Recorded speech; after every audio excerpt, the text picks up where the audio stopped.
"You better turn around or I swear I'll call the sheriff," I shouted, broom in hand, heart pounding like I'd just run a marathon. The dog didn't flinch. Instead, he sat down right there on my front lawn, tongue lolling out, tail thumping softly against the grass. It wasn't the reaction I expected. I had been watching him for days now, weeks maybe. He wasn't my dog. He didn't belong to anyone on the block either. But like clockwork, every morning at 9:15 a.m., he trotted down the street, following the mail truck like it was his full-time job. At first, we all thought it was funny. There goes Buddy again. Old man Riggs across the street would chuckle. The name stuck, though nobody really knew where he came from. He wasn't wearing a collar. He didn't bark or cause a fuss. Just followed that big white truck every day, tail wagging, eyes bright, always careful to stay a few feet behind, never barking or making a nuisance. Rain or shine, Monday to Saturday, he was there. I didn't trust it. I've lived in this neighborhood in Springfield, MO, for nearly 30 years. I know how quiet can suddenly get loud, and how something seemingly sweet can turn sour overnight. Maybe it was just my age, or maybe it was that lingering sense of protectiveness I carried since my wife passed. Either way, something about Buddy's behavior tugged at my gut, so I watched. Each morning I sat on the porch with my mug of coffee and my battered notebook. When the mailman rolled down Oakwood Lane, Buddy would appear like clockwork, always from the same direction, always, with the same look, calm but focused. I jotted down times, patterns, small changes. On Tuesday, he stopped to sniff Mrs. Harper's begonias. Thursday, he barked once at a passing bicycle, but mostly he just followed. The mailman, Jim, didn't seem bothered. In fact, he seemed to enjoy the company. That dog's got more loyalty than half my friends. He laughed once, stepping up my drive with a small package. Don't know where he came from, but he's good company. Reminds me of a dog I had as a kid, rusty red-bone coonhound. Wouldn't let me leave the house without him. I offered a half smile, but said nothing. I still wasn't sure what to make of it all. Then one morning, Buddy didn't show up. The mail truck came, made its rounds, and Jim looked around like he was expecting something or someone. His smile faltered a bit when he stepped onto my porch. "Didn't see your shadow today," I said. "Yeah," Jim replied, rubbing the back of his neck. "Strange. First time in weeks. Hope he's all right." I felt a twitch of concern too, though I wouldn't admit it then. It had become such a routine, such a part of our sleepy neighborhood rhythm that its absence felt like a missing heartbeat. But just as Jim turned to leave, there came that familiar tap, tap, tap of paws on pavement. Buddy emerged from between two houses, slightly limping. Something clenched between his teeth. It looked like a torn piece of cloth, red and faded, almost like a bandana. "Where have you been, boy?" Jim crouched as Buddy approached. The dog dropped the cloth at his feet, then looked up at him with those big searching eyes. Jim picked it up, frowned. "Well, now this is something. Looks like part of a uniform, maybe. Old postal colours. The mood shifted. That gut feeling came back, and this time it settled heavy in my chest. Buddy followed the mail truck, the rest of the route, limp and all. That night, I couldn't sleep. I found myself flipping through old photos, digging through boxes in the attic, looking for something I didn't even know I was trying to find. When I came across a yellowing newspaper clipping from 2004, I felt my hands go cold. Local postman dies in route collision. His name was Daniel Walker. Local postman dies in route collision. The headline stared back at me. The faded ink, a stark reminder of a tragedy long past.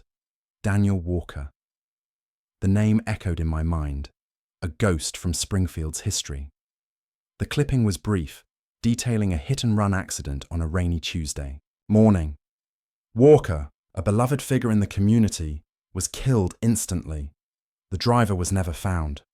A chill ran through me, despite the warm summer night. Could there be a connection between Daniel Walker and Buddy? It seemed impossible, yet the timing, the torn piece of what looked like a postal uniform, it all felt too coincidental. I had to know more. The next morning, I was up before dawn. Coffee brewed, notebook in hand, I settled onto the porch, the rising sun painting the sky in hues of orange and pink. The air was still cool, carrying the scent of honeysuckle and freshly cut grass. It was a peaceful scene, one that usually calmed my restless mind. But today, the peace was shattered by a gnawing unease. I watched the street, every shadow, every rustle of leaves sending a jolt of anticipation through me. The mail truck was due in a few hours, and I was determined to observe Buddy's behavior closely. As the sky brightened, the neighborhood began to stir. Mrs. Harper emerged from her house, watering her begonias, humming a tuneless melody. Old man Riggs shuffled to his mailbox, newspaper tucked under his arm. Life went on, oblivious to the questions swirling in my head. Then, at precisely 9:15 a.m., Buddy appeared. He trotted down the street, his gait still favoring his left leg, his eyes fixed on the approaching mail truck. There was that same focused intensity, that unwavering dedication to his routine. Jim pulled up to my mailbox, a cheerful wave on his face. "Morning, Mr. Peterson. Got a postcard for you today. From your daughter, I believe." "Thanks, Jim," I replied, my gaze lingering on Buddy. The dog sat patiently by the curb, tail thumping softly against the pavement. He didn't beg for attention, didn't bark or jump. He simply waited. Jim chuckled. "He's back at it again, huh? That dog's something else," I forced, a smile. "Yeah, he is." As Jim drove off, I watched Buddy. He didn't follow immediately. Instead, he turned his head, his nose twitching, as if he were catching a scent on the breeze. He hesitated for a moment, then trotted in the opposite direction of the mail truck. My heart quickened. This was new. I grabbed my notebook and followed, him at a discreet distance, keeping to the shadows of the trees lining the street. Buddy moved with a purpose, his limp less pronounced now, his focus unwavering. He turned down a side street I rarely ventured down, a quieter, older part of the neighborhood. The houses here were smaller, their paint peeling, their yards overgrown. It was a stark contrast to the manicured lawns and modern homes closer to my end of Oakwood Lane. Buddy stopped in front of a small, dilapidated house, its windows boarded up, its porch sagging. The yard was a tangle of weeds and broken toys, a rusted tricycle lying on its side. A faded for sale sign leaned against the porch railing, its once bright colors bleached by the sun. A wave of sadness washed over me. This place felt forgotten, lost to time. Buddy sat at the edge of the yard, his gaze fixed on the house. He didn't bark, didn't whine. He simply sat, his presence a silent vigil. I approached cautiously, my footsteps muffled by the overgrown grass. Buddy didn't acknowledge me. His attention remained fixed on the house, his body tense with an unspoken emotion. I cleared my throat. "Buddy?" He turned his head slightly, his eyes still distant, lost in a memory only he could access. I stepped closer, my hand outstretched. He didn't flinch, but he didn't move either. There was a tag hanging loosely on his neck. I reached out slowly, my fingers trembling slightly, and gently turned the tag so I could read what was written on it. Daniel. The world seemed to tilt on its axis. The name on the tag, the abandoned house, the faded postal uniform scrap. It was all starting to piece together. Buddy belonged to Daniel Walker. But how was that possible? Daniel had died years ago. How could Buddy still be here, waiting, mourning? Shiver ran down my spine. This was more than just a stray dog following a mail truck. This was a story steeped in grief, in loyalty, in something I couldn't quite comprehend. I knelt beside Buddy, my hand resting softly on his back. His fur was rough beneath my touch, his body warm. He finally turned his head and looked at me, his eyes deep and soulful, filled with a sadness that mirrored the desolation of the house behind him. I understood then. Buddy wasn't just following the mail truck. He was following a ghost. I spent the rest of the day researching Daniel Walker. The library archives yielded more newspaper clippings, old city records, and even a few grainy photographs. Walker was indeed a beloved figure, known for his kindness and dedication to his route. He was a widower, lived alone with his dog, and was deeply involved in the community. The accident report was brief and impersonal, a stark contrast to the glowing tributes in the local papers. There was no mention of a dog. That night, I couldn't shake the image of Buddy sitting in front of that abandoned house. The weight of his grief, the mystery of his unwavering devotion, it haunted me. I knew I couldn't just let it go. I had to uncover the truth, not just for myself, but for Buddy. He deserved to have his story told, his loyalty honored. The next morning, I made a decision. I was going to find out everything I could about Daniel Walker and his connection to Buddy. I was going to become an investigator, a detective of the past, to unravel the mystery of the dog that never left. My first stop was the Springfield Historical Society. It was a small, unassuming building tucked away on a quiet side street, its shelves lined with dusty books and old photographs. The curator, a kind woman with silver hair and a warm smile, greeted me with a welcoming nod. "How can I help you today?" "Mr. Peterson, I'm researching a local resident, Daniel Walker," I explained. "He was a postman who passed away a few years ago. I'm hoping you might have some information about him." "Ah, Daniel," the curator said, her eyes softening. "A fine man. We have a few records about him. Let me see what I can find." She led me to a back room filled with file cabinets and boxes. The air was thick with the scent of old paper and ink. She spent the next hour sifting through documents, pulling out newspaper articles, obituaries, and even a few handwritten letters. As I pored over the material, a picture of Daniel Walker began to emerge. He was a quiet, unassuming man, but with a deep love for his community and an unwavering dedication to his job. He was also a devoted dog owner. One letter, written to a friend, described Buddy in detail. "My Buddy," he wrote, "is my shadow, my confidant, my best friend. He's a loyal companion, always by my side, through thick and thin. I don't know what I'd do without him."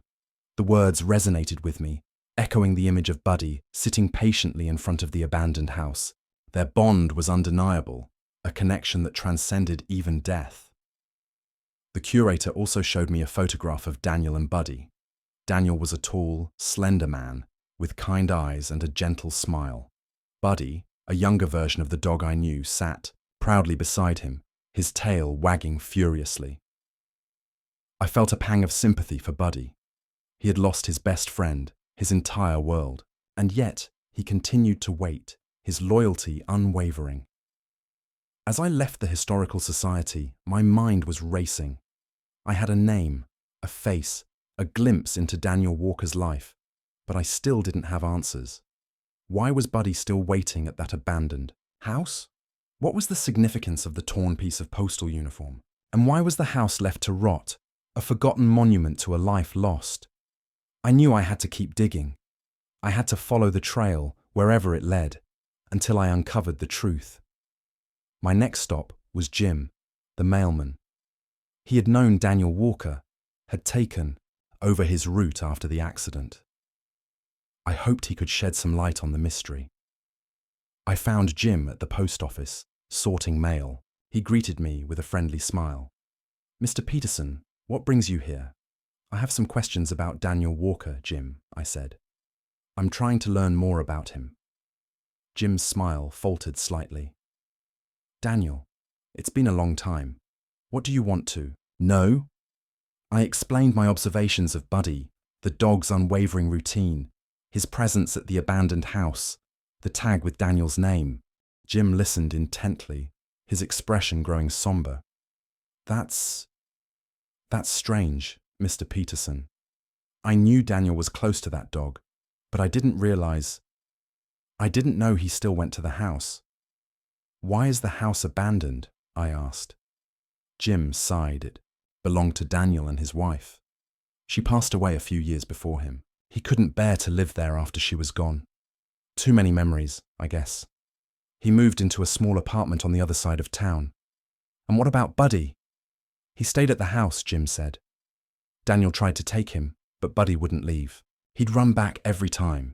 Daniel visited him every day, took him for walks, fed him. But Buddy always stayed at the house, even after Daniel died. Jim nodded. Even then, it's like he's waiting for him to come home. The image of Buddy sitting patiently on the porch, his eyes fixed on the empty doorway, flashed through my mind. My heart ached for him. And the piece of postal uniform? I asked. Jim frowned. I don't know about that. Daniel always wore his uniform with pride. I can't imagine why Buddy would have a piece of it. I told Jim about my theory, about the possibility that Buddy was trying to solve the mystery of Daniel's death. Jim looked at me, his eyes filled with a mix of skepticism and sadness. I don't know about that, Mr. Peterson. It was an accident, a hit and run. The driver was never found. But it was an accident. But what if it wasn't? I pressed. What if there was more to it? Jim shook his head. I don't know, Mr. Peterson. I just don't know. But I hope you find what you're looking for Buddy's sake. I left the post office with more questions than answers. The mystery of Buddy and Daniel Walker deepened with each revelation, pulling me further into a web of grief, loyalty, and unanswered questions. As I drove home, I couldn't shake the feeling that I was on the verge of something big, something that could change everything. I just had to keep digging, keep following the trail, until the truth was finally revealed. The abandoned house loomed before me, a skeletal silhouette against the fading light. A sense of unease settled over me as I approached, the silence broken only by the rustling of leaves and the distant bark of a dog. Buddy sat patiently at the edge of the yard, his eyes fixed on the house, as if guarding a sacred place. I hesitated for a moment, my hand hovering over the rusted gate. Trespassing felt wrong, a violation of someone's past, but the pull of the mystery, the need to understand Buddy's unwavering devotion, outweighed my reservations. With a deep breath, I pushed open the gate and stepped onto the overgrown path leading to the house. The porch groaned under my weight. As I climbed the steps, the wood rotten and soft beneath my feet.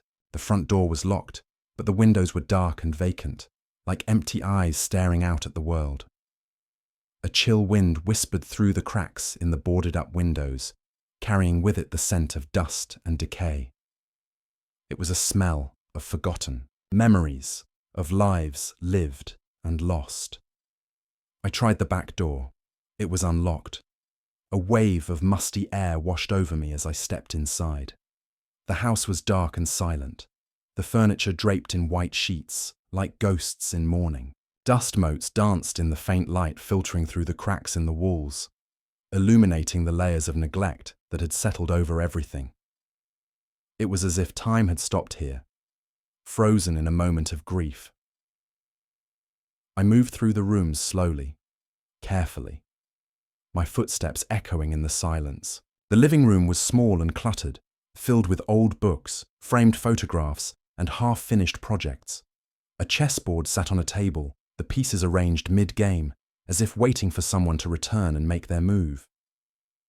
A woman's touch was evident in the details: delicate porcelain figurines on a shelf, embroidered cushions on a faded sofa, a half-knitted scarf draped over a chair. This must have been Daniel's wife's space. A pang of sadness pierced through me. This was more than just an abandoned house. It was a tomb of memories, a shrine to a love lost. In the bedroom, I found a small wooden box tucked away in a drawer. Inside were letters, tied together with a faded ribbon. They were addressed to Daniel, written in a delicate looping script. My dearest Daniel, another day without you feels like a year. The house is so empty without your laughter, your gentle touch. Buddy misses you terribly.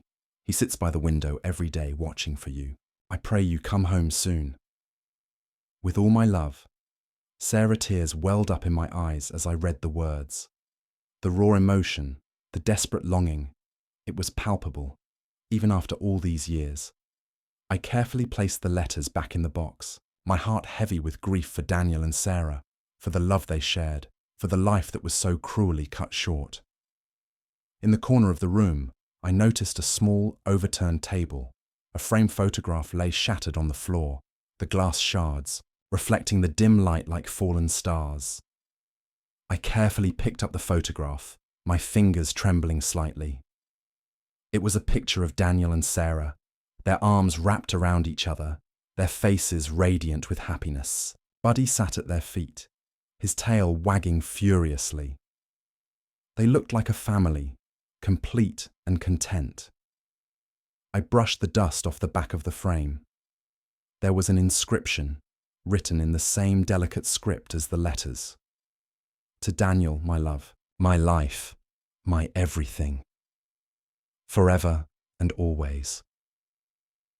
Sarah, a lump formed in my throat. The depth of their love was overwhelming, a stark contrast to the emptiness that now filled the house. I explored the rest of the house, each room revealing another piece of their lives, another layer of their story. The kitchen, where they must have shared countless meals, now stood silent and cold. The garden, once vibrant with flowers, was now overgrown with weeds. It was as if the house itself was mourning their absence, slowly decaying along with their memories. In Daniel's study, I found a stack of journals, their pages filled with his neat, precise handwriting. I carefully opened one and began to read. July 14th, 2004, another day on the route. The weather was brutal today. Heat was unbearable. But Buddy kept me company, as always. He's my shadow, my confidant, my loyal friend. I don't know what I'd do without him. Sarah's health has been declining lately. The doctors say there's nothing more they can do. I try to stay strong for her, but it's getting harder every day. I fear the day when she will leave. August 2nd, 2004. Sarah passed away this morning. The house feels empty and cold without her. Buddy seems to sense my grief. He stays by my side, offering silent comfort. I don't know how to go on without her. The words were filled with pain and despair, a testament to the devastating loss Daniel had suffered. I read on, tracing his journey through grief, his struggle to find meaning in a world without Sarah. The journals also revealed his deep love for Buddy. He wrote about their walks in the park, their games of fetch, the comfort Buddy provided during Sarah's illness. Buddy was more than just a pet. He was family, a lifeline in Daniel's darkest hours. As I read, a question formed in my mind. If Daniel loved Buddy so much, why did he leave him at the house? Why didn't he take him to his apartment? Searched the journals for an answer, but found nothing. There was no explanation, no mention of why Buddy stayed behind. The mystery deepened. As the sun began to set, casting long shadows across the room, I decided to leave. I had seen enough for one day. The weight of the house's grief was pressing down on me, suffocating me. I stepped out onto the porch, the cool evening air a welcome relief. Buddy was still there waiting patiently, his eyes fixed on the house. I knelt beside him, my hand resting on his back. I understand, Buddy, I whispered. I understand why you stay here. He turned his head and looked at me, his eyes filled with a deep sadness that mirrored my own. I promised myself I would come back. I had to uncover the truth, not just for myself, but for Buddy, for Daniel and Sarah, for the love that still echoed within those walls. The next day, I decided to visit the Springfield Police Department. I wanted to review the accident report, to see if there was anything I had missed, any detail that could shed light on Daniel's death. The officer at the front desk directed me to the records department, a dimly lit room filled with rows of file cabinets. A stern-faced woman with short grey hair sat behind a desk, typing on a computer. "How can I help you?" she asked, her voice devoid of emotion. "I'd like to see the accident report for Daniel Walker," I said. "He was a postman who died in a hit and run a few years ago." The woman raised an eyebrow.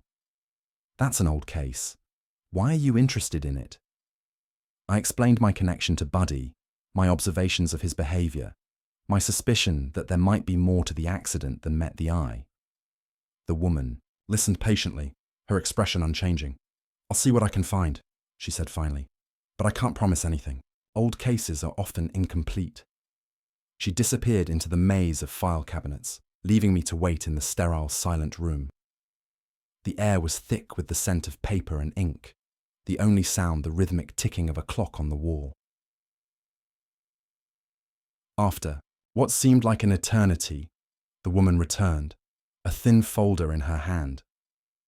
"Here's the report," she said, handing it to me. "But there's not much to it. It was a simple hit and run.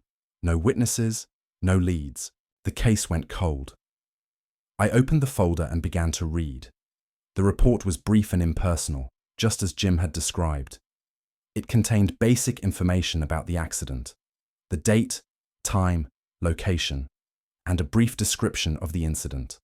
There was no mention of any witnesses, no description of the vehicle, no indication of any investigation beyond the initial report. It was as if Daniel Walker's life had been reduced to a few lines on a piece of paper. I felt a surge of frustration. How could they have let this case go cold? How could they have given up on finding the driver who had taken Daniel's life? I read the report again, searching for any detail, any clue that might have been overlooked. But there was nothing. It was a dead end. I thanked the woman and left the police department, my mind racing with questions and doubts. Was I chasing a ghost? Was I wasting my time on a case that was unsolvable? As I drove home, I passed by the abandoned house. Buddy was still there, waiting patiently, his eyes fixed on the empty doorway. I knew then that I couldn't give up. I had to keep digging, keep searching, for Buddy's sake, for Daniel's sake, for the truth. My next step was to talk to Daniel's neighbors.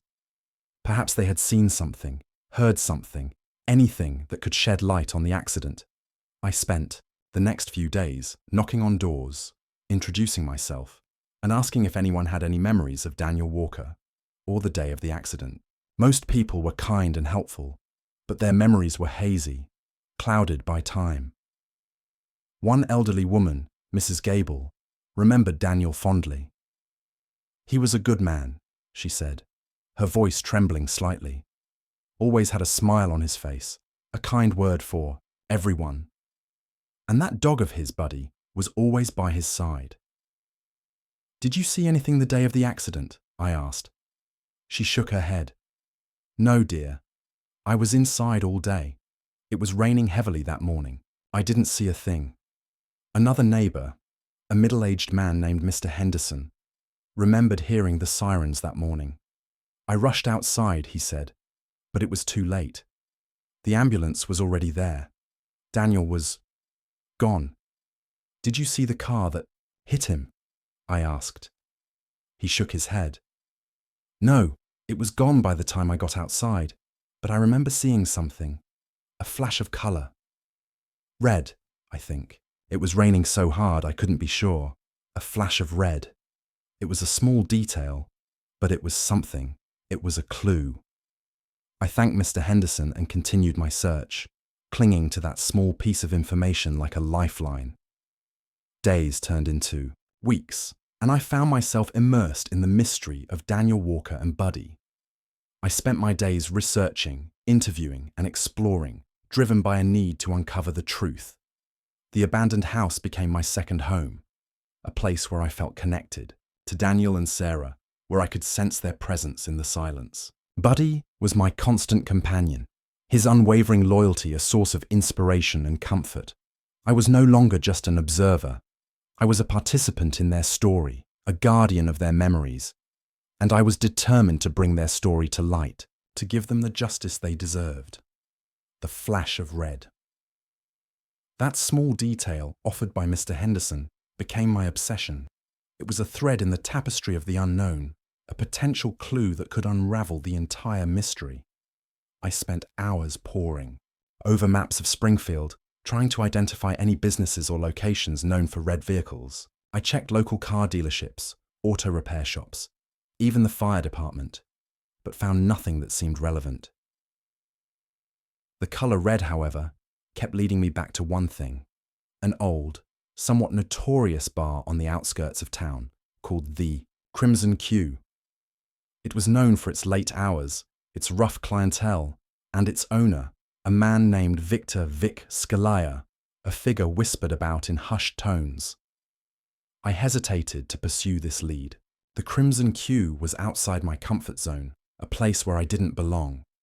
But the need to uncover the truth, to find justice for Daniel and closure for Buddy, pushed me forward.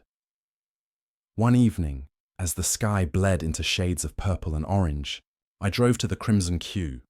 The bar was located in a rundown part of town, its neon sign flickering weakly against the backdrop of dilapidated buildings. The air was thick with the smell of exhaust fumes and cheap beer. I parked my car a safe distance away and approached the bar cautiously. The music blared from within, a mix of country and rock, the sound of laughter and shouting spilling out onto the street. Taking a deep breath, I pushed open the heavy wooden door and stepped inside. The bar was dimly lit and crowded, the air thick with smoke and the smell of alcohol. Rough-looking men and women sat at the bar and tables, their faces etched with hard living. I felt a wave of unease wash over me. I was a stranger in this place, an outsider in their world, but I pressed on, determined to find what I was looking for. I found a seat at the far end of the bar, away from the crowd, and ordered a beer. The bartender, a burly man with a shaved head and tattoos snaking up his arms, eyed me suspiciously. "What's a guy like you doing in a place like this?" he growled. "I'm just passing through," I said, forcing a casual tone, "looking for a little local flavour." The bartender grunted and turned away, leaving me to my thoughts. I scanned the room, searching for any sign of a red vehicle, anything that could connect this place to Daniel Walker's accident, but there was nothing. I sipped my beer slowly, trying to blend in, to become invisible. I listened to the conversations around me, hoping to glean some information, some clue, but it was all just talk of drinking, gambling and fighting. As the night wore on, my hope began to dwindle. I was about to give up when I overheard a conversation at the next table. "Did you hear about Vic's new ride?" a man said, his voice slurred with alcohol. "Yeah," another man replied. "That red monster, it's a beauty." Red. My ears perked up. "Heard he got it cheap," the first man said. "Real cheap, like he acquired it somehow." "Vic always gets what he wants," the second man said with a shrug. "By any means necessary." A chill ran down my spine. Could Vic Scalia's red monster be the car that hit Daniel Walker? It seemed too far-fetched, but the timing, the colour, the vague hints of something illicit, it was enough to pique my interest. I decided to approach the men, to try and learn more. "Excuse me," I said, my voice trembling slightly. I couldn't help but overhear you talking about Vic's car. "It's red, you said." The men turned to me, their eyes narrowed. "Yeah, so what?" the first man said, his voice hostile. "I'm just curious," I said, trying to appear nonchalant. "I'm thinking of buying a car myself, and red is my favourite colour." The men exchanged glances, their suspicion evident. "Well, you ain't gonna find one like Vic's," the second man said. "It's one of a kind." "Maybe I could take a look at it sometime," I suggested. The first man laughed. "You ain't gonna get near Vic's car," he said. "He keeps it locked up tight, and he don't take kindly to strangers snooping around." My heart sank. It seemed like I had hit another dead end, but I wasn't ready to give up yet. I finished my beer and left the bar. The image of Vic Scalia's red monster burned into my mind. I knew I had to find a way to see that car, to confirm my suspicion. The next day, I returned to the abandoned house. my mind filled with the events of the previous night. Buddy greeted me with a wagging tail, his presence a comforting reminder of why I was doing this. I sat on the porch, watching the house, trying to piece together the puzzle. The red flash, Vic Scalia, the abandoned house, Daniel and Sarah's love story. They were all connected somehow, intertwined in a web of mystery and grief. As I sat there, lost in thought, a car pulled up to the curb. It was a sleek black sedan, its windows tinted, its engine purring like a predator. A man stepped out, his face hidden behind sunglasses, his demeanor radiating an air of power and menace. It was Vic Scalia. My heart pounded in my chest. What was he doing here? Had he followed me? Did he know I was investigating him? Vic approached the house, his gaze sweeping over it like a hawk, surveying its prey. He stopped at the gate, his hand resting on the rusted metal, his eyes fixed on Buddy. Buddy growled softly, his hackles raised. He sensed the danger, the darkness that emanated from Vic. Vic smirked. Well, well, well, he said, his voice smooth and oily. Look what we have here. The dog that never left. He took a step closer, his hand reaching out towards Buddy. Leave him alone, I said, my voice firm. Vic turned to me, his eyes cold and calculating. And who are you? He asked, his voice dripping. With disdain. I'm a friend, I said. A friend of Daniel Walker. Vic's eyes narrowed. Daniel Walker, he said slowly, as if tasting the name. What's he got to do with you? I'm trying to find out what happened to him, I said, to uncover the truth. Vic laughed, a harsh, humorless sound. The truth? He said. The truth is, he's dead. Case closed. End of story. I don't believe that, I said. I think there's more to it. And I'm going to find out what it is. Vic took a step closer, his presence looming over me. You're playing a dangerous game, he said, his voice low and threatening. You should let it go, before you get hurt. I'm not afraid of you, I said, my voice shaking slightly but my resolve firm. Vic stared at me for a long moment, his eyes burning into mine. Then he turned and walked back to his car. You've been warned, he said, his voice echoing in the silence. He got into his car and drove away, leaving me standing there, my heart pounding, my mind racing. Vic Scalia was involved. I was sure of it. But how? What was his connection to Daniel Walker? And what was he trying to hide? I knew I was in danger. I knew I was treading on dangerous ground. But I couldn't back down now. I had come too far. I had to see this through. For Buddy, for Daniel, for the truth. My next step was to talk to Daniel's neighbors. Perhaps they had seen something, heard something, anything that could shed light on the accident. I spent the next few days knocking on doors, introducing myself, and asking if anyone had any memories of Daniel Walker or the day of the accident. Most people were kind and helpful, but their memories were hazy, clouded by time. One elderly woman, Mrs. Gable, remembered Daniel fondly. He was a good man, she said, her voice trembling slightly. Always had a smile on his face, a kind word for everyone. And that dog of his, Buddy, was always by his side. Did you see anything the day of the accident? I asked. She shook her head. No, dear. I was inside all day. It was raining heavily that morning. I didn't see a thing. Another neighbor, a middle-aged man named Mr. Henderson, remembered hearing the sirens that morning. I rushed outside, he said, but it was too late. The ambulance was already there. Daniel was gone. Did you see the car that hit him? I asked. He shook his head. No, it was gone by the time I got outside. But I remember seeing something, a flash of color. Red, I think. It was raining so hard I couldn't be sure. A flash of red. It was a small detail, but it was something. It was a clue. I thanked Mr. Henderson and continued my search, clinging to that small piece of information like a lifeline. Days turned into weeks, and I found myself immersed in the mystery of Daniel Walker and Buddy. I spent my days researching, interviewing, and exploring, driven by a need to uncover the truth. The abandoned house became my second home, a place where I felt connected, to Daniel and Sarah, where I could sense their presence in the silence.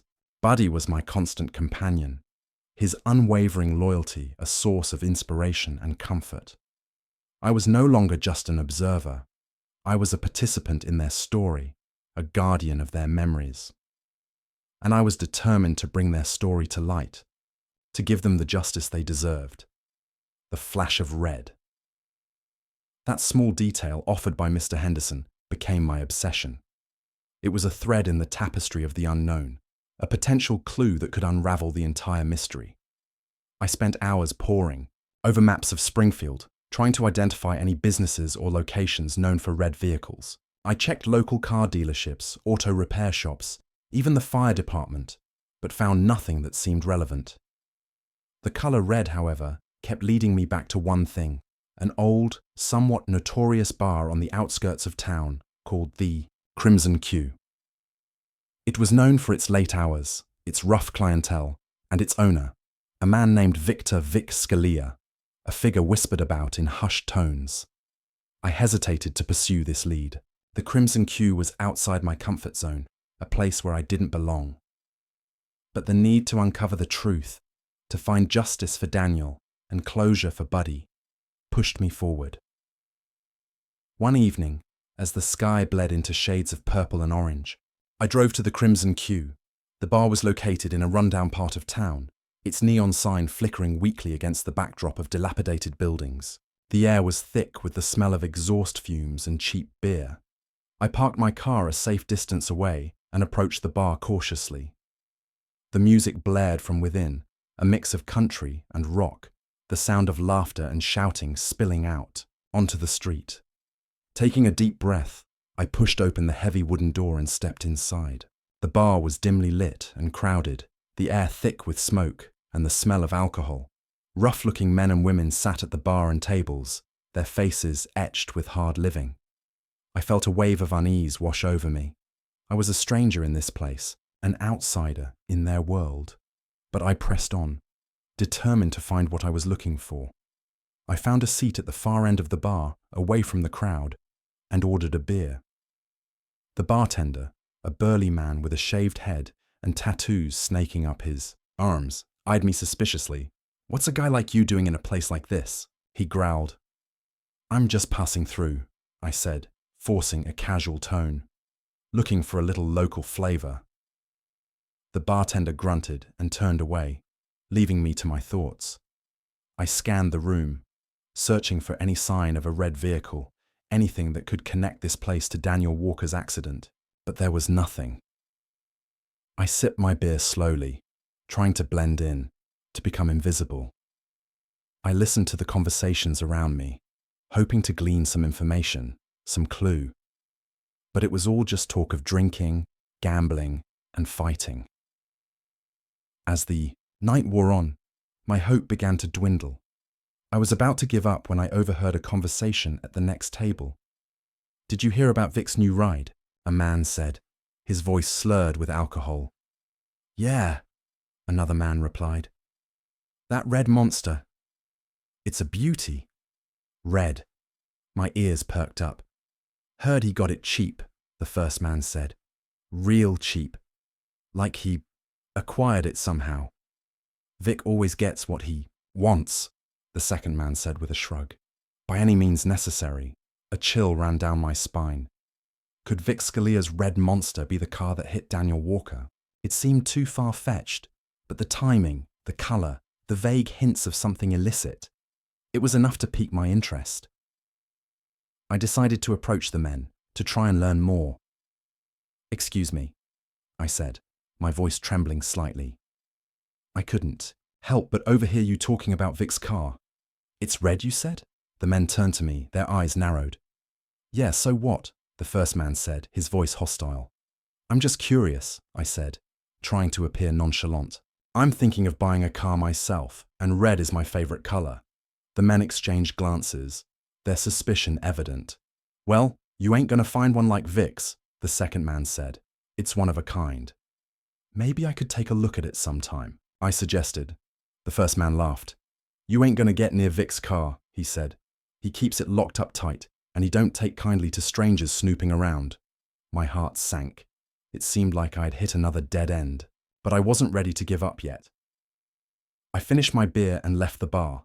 The image of Vic Scalia's red monster burned into my mind. I knew I had to find a way to see that car, to confirm my suspicion. The next day, I returned to the abandoned house, my mind filled with the events of the previous night.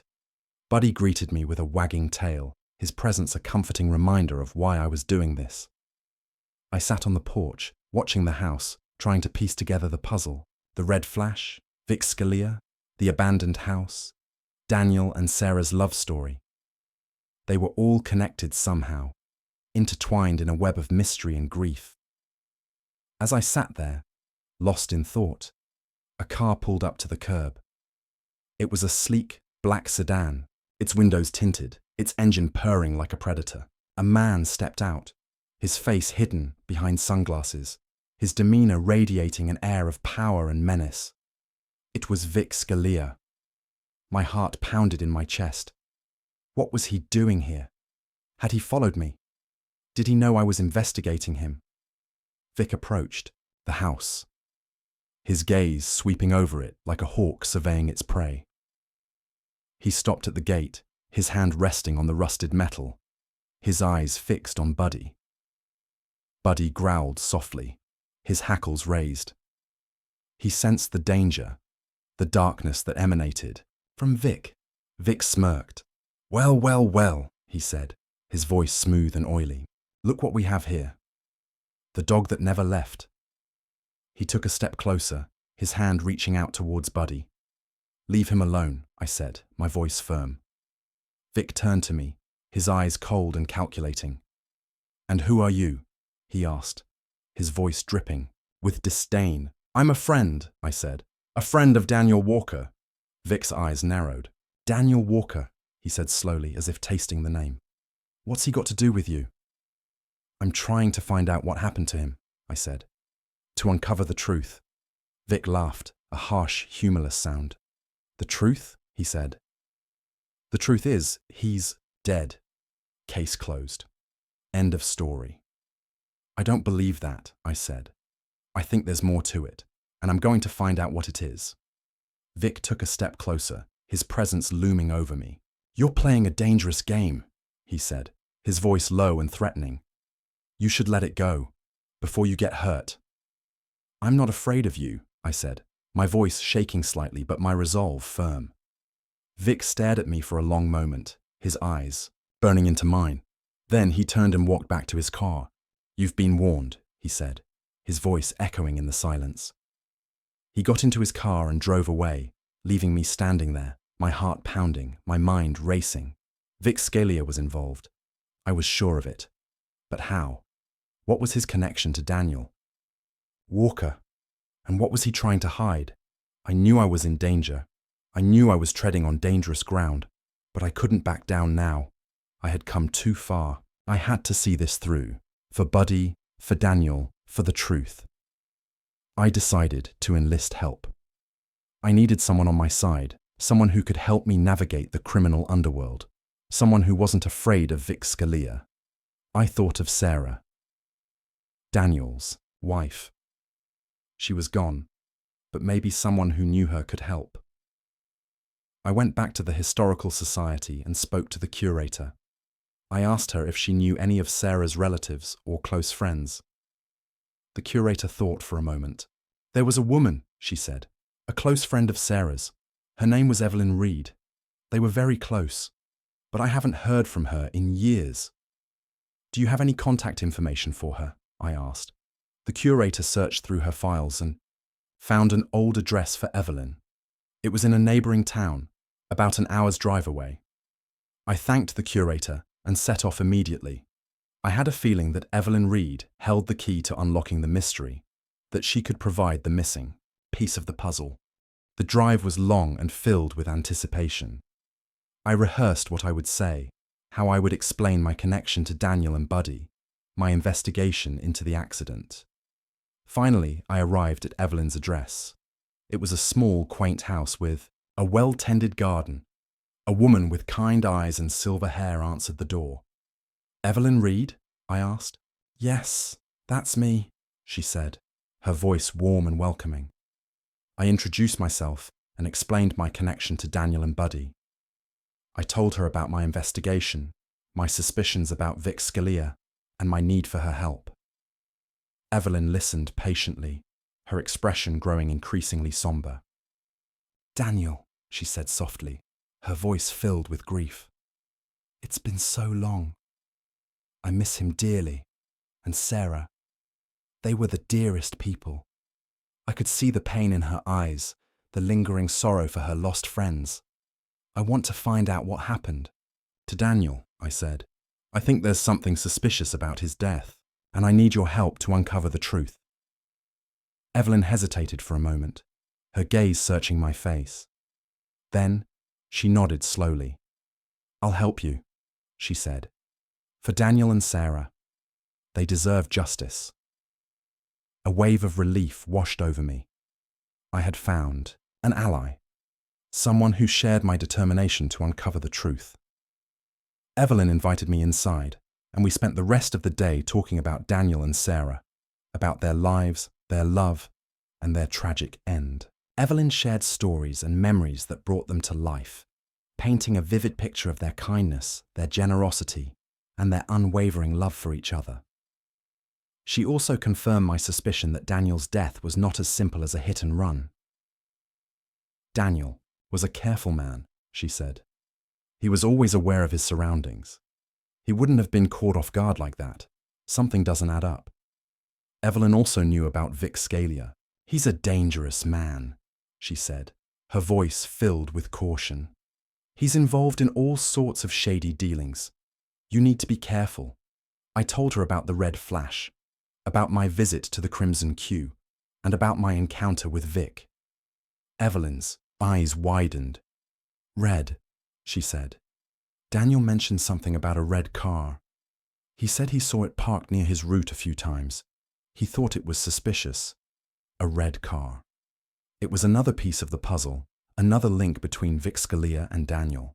Walker's death. Evelyn and I agreed to work together. She would use her connections and knowledge of the town to gather information, while I would continue my investigation, following the trail wherever it led. We knew we were facing a dangerous adversary, but we were determined to uncover the truth, no matter the cost, for Daniel, for Sarah, for Buddy, and for ourselves. Evelyn's information about the red car and Daniel's suspicions ignited a new fire within me. It was no longer just a hunch. There was concrete evidence linking Vic Scalia to the accident. We had to find that car. Evelyn's connections proved invaluable. She had lived in Springfield her entire life and knew the ins and outs of the town, its secrets and its undercurrents. She introduced me to a former police officer, a retired detective named Frank Miller, who had a reputation for being incorruptible and persistent. Frank was a gruff but kind man in his late 60s, with a weathered face and eyes that had seen too much. He was initially reluctant to get involved, citing his retirement and the dangers of crossing Vic Scalia. But Evelyn's persuasive words and my unwavering determination eventually won him over. "I'll help you," Frank said, his voice gruff but sincere. "But you need to be careful. Vic Scalia is not a man to be trifled with. He has connections, power, and a reputation for violence." Frank's involvement gave us a significant advantage. He knew the police procedures, the loopholes, and the people who could help us access information. He also had a network of informants, people who operated in the shadows who could provide us with valuable leads. Our investigation took on a new intensity. We met regularly at Evelyn's house, poring over maps, documents, and witness statements, piecing together the puzzle of Daniel Walker's death. Frank's informants revealed that Vic Scalia had a history of reckless driving and had been involved in several minor accidents. He also had a tendency to intimidate anyone who crossed his path. "He's a bully," one informant said, his voice trembling. "He thinks he can get away with anything." We focused our efforts on finding Vic's red car. Frank's Connections at the Department of Motor Vehicles allowed us to access vehicle registration records. We searched for any red vehicles registered to Vic Scalia or his associates. It was a tedious process, but we eventually found it. A red 1967 Ford Mustang, registered under a shell company owned by Vic Scalia. The car had been involved in a minor fender bender a few weeks before Daniel Walker's death. The damage was to the front right fender, the same side that would have struck Daniel.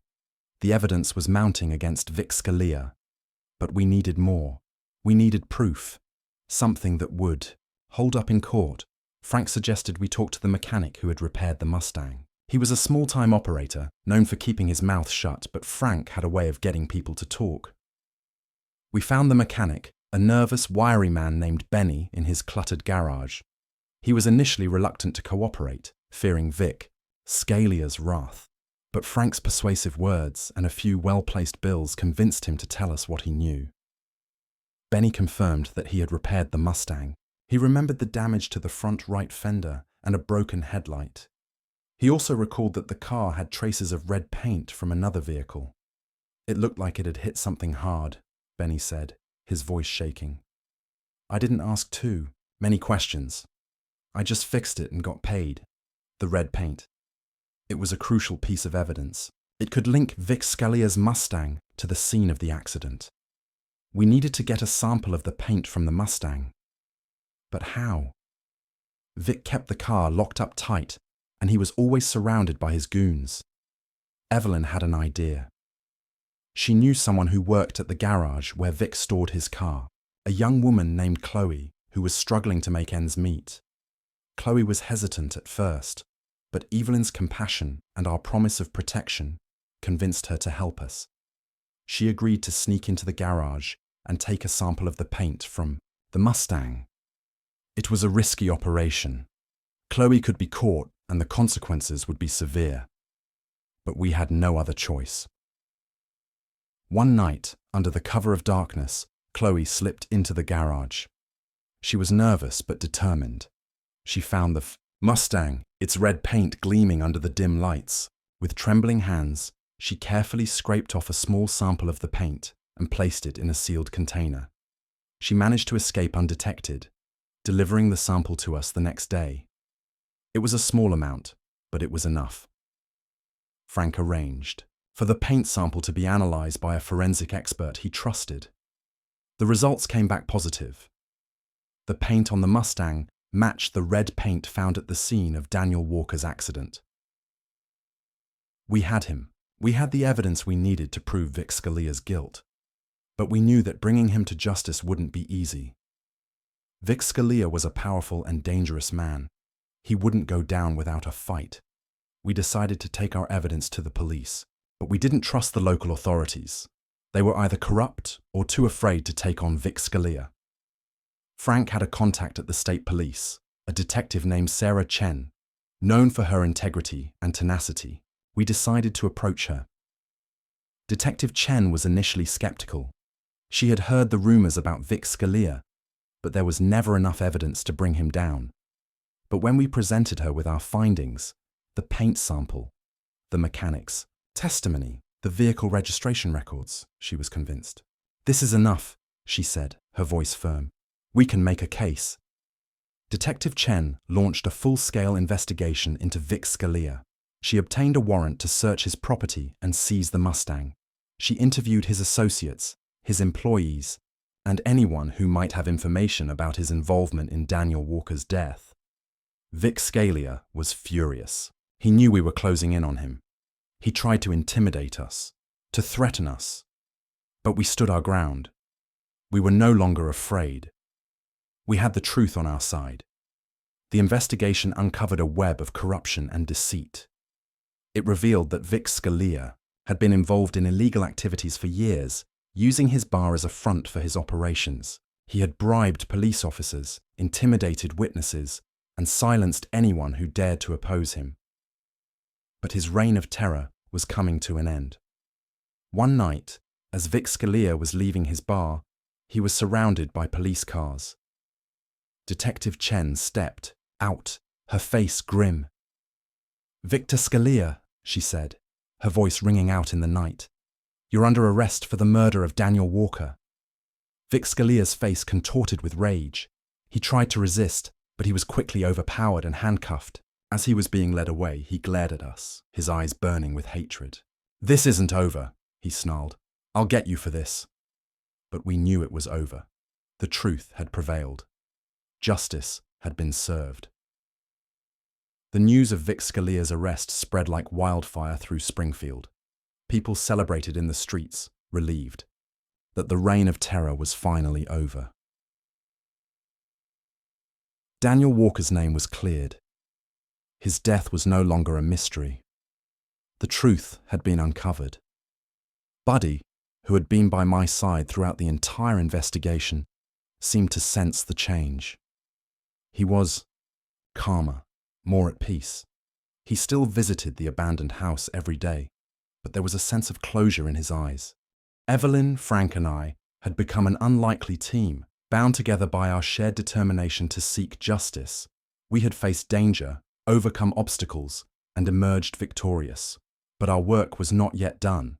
There was still the matter of the abandoned house. It was a symbol of grief and loss, a reminder of the tragedy that had befallen Daniel and Sarah. We decided to restore the house, to transform it into a place of healing and remembrance. We cleaned it, repaired it, and filled it with light and life. We turned the garden into a beautiful memorial, planting flowers and trees in honor of Daniel and Sarah. The house became a sanctuary, a place where people could come to remember their loved ones, to find solace in their grief, and to celebrate the power of love and loyalty. And Buddy, the dog that never left, became its guardian, its silent protector, a symbol of unwavering devotion and enduring hope. The world was a symphony of scents and sounds to Buddy. The familiar rumble of the mail truck, the sweet fragrance of Mrs. Harper's roses, the distant bark of a neighborhood dog. They were all part of his daily rhythm, a comforting routine that anchored him to this place. But above all, there was the scent of Daniel. It was faint now, a whisper on the wind, a ghost in the air. But Buddy could still catch it, especially within the walls of the abandoned house. It clung to the worn floorboards, the faded wallpaper, the tattered remnants of Daniel's life. This house was his world. It was where he had spent his happiest days, where he had felt the warmth of Daniel's hand on his fur, the sound of Sarah's gentle laughter filling the rooms. It was where he had belonged. He remembered the day Daniel had brought him home, a small, clumsy pup with oversized paws and a boundless energy. Daniel had named him Buddy, and from that moment on, they were inseparable. Buddy followed Daniel everywhere, his tail wagging furiously, his heart overflowing with love. He accompanied Daniel on his mail route, trotting faithfully beside him, a loyal companion through rain or shine. He curled up at Daniel's feet while he read, rested his head on Daniel's lap while he watched television, and slept soundly at the foot of Daniel's bed, his dreams filled with the scent of his beloved human. He remembered Sarah too, her soft touch, her sweet voice, the way she would sneak him treats under the table. She was kind and gentle, and she loved him as much as Daniel did. They were a family, complete and content. But then, Sarah got sick. The house grew quieter, the laughter faded, and a shadow fell over their lives. Buddy stayed close to her, offering silent comfort, resting his head on her lap, his body trembling with worry. When she was gone, the house became a hollow shell. Daniel was lost in his grief, his eyes filled with a sadness that mirrored Buddy's own. They clung to each other, two souls adrift in a sea of sorrow. Daniel tried to take Buddy with him when he moved to the apartment, but Buddy refused to leave. This house was his sanctuary, his connection to Daniel and Sarah. He would wait here, he decided, until they returned. He waited patiently, day after day, year after year. He watched the mail truck go by, hoping to catch a glimpse of Daniel. He sniffed the wind, searching for his scent. He sat on the porch, his eyes fixed on the empty doorway, his heart filled with an unwavering hope. The new people who came to the house, the ones who cleaned it and fixed it up, they were kind to him. The man, Oliver, he smelled of ink and old paper, and he spoke to Buddy in a soft, gentle voice. The woman, Evelyn, she smelled of flowers and home-baked bread, and she would often sit with him on the porch, stroking his fur, her eyes filled with a shared sadness. Buddy liked them. He sensed their kindness, their respect for Daniel and Sarah. He knew they were trying to help, to keep their memory alive. But they weren't Daniel, and this house wasn't the same without him. One day, the man, Oliver, brought a strange object to the house. It was a box made of wood, and it smelled of Daniel. Buddy whined softly, his tail thumping against the floor.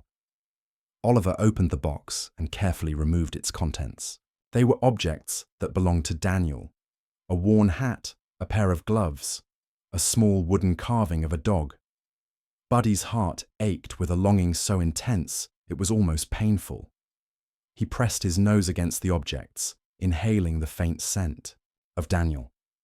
It was like he was there, just for a moment, a fleeting echo of his presence. Oliver placed the objects on a small table in the living room, creating a makeshift shrine to Daniel. He lit a candle, its flame flickering in the dim light, casting dancing shadows on the walls.